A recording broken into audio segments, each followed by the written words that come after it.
اللہ الرحمن الرحیم۔ حضرت موسیٰ علیہ السلام اور موت کا فرشتہ۔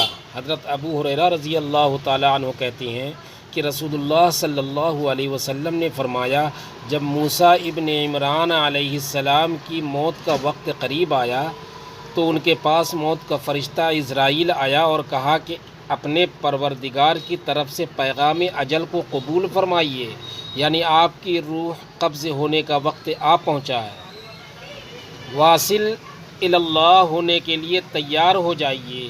آپ صلی اللہ علیہ وسلم نے فرمایا، حضرت موسیٰ علیہ السلام نے یہ سن کر فرشتہ موت کے تماچا رسید کر دیا، جس سے اس کی آنکھ پھوٹ گئی۔ آپ صلی اللہ علیہ وسلم نے فرمایا، موت کا فرشتہ دربار الہی میں واپس گیا اور عرض کیا کہ پروردگار، تو نے مجھے روح قبض کرنے کے لیے اپنے ایک ایسے بندے کے پاس بھیجا جو موت نہیں چاہتا، اور یہ کہ اس نے تماچا رسید کر کے میری آنکھ بھی پھوڑ دی ہے۔ آپ صلی اللہ علیہ وسلم نے فرمایا، اللہ تعالیٰ نے فرشتہ موت کی یہ شکایت سن کر اس کی آنکھ درست کر دی اور حکم دیا کہ میرے بندے موسیٰ علیہ السلام کے پاس دوبارہ جاؤ اور ان کو میرا یہ پیغام پہنچاؤ۔ کیا تم طویل زندگی چاہتے ہو؟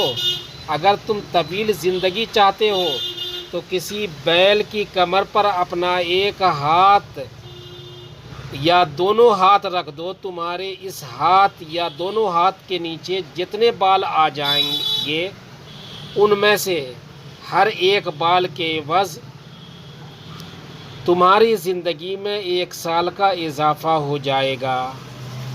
فرشتہ نے دوبارہ حاضر ہو کر عرض کیا، موسیٰ علیہ السلام کو اللہ تعالیٰ کا یہ پیغام سنایا تو انہوں نے کہا، اس طویل زندگی کا بھی آخری نتیجہ موت ہی ہے، تو پھر وہ آج کیوں نہ مریں؟ میں اس وقت موت کی آغوش میں جانے کے لیے تیار ہوں، لیکن میری یہ دعا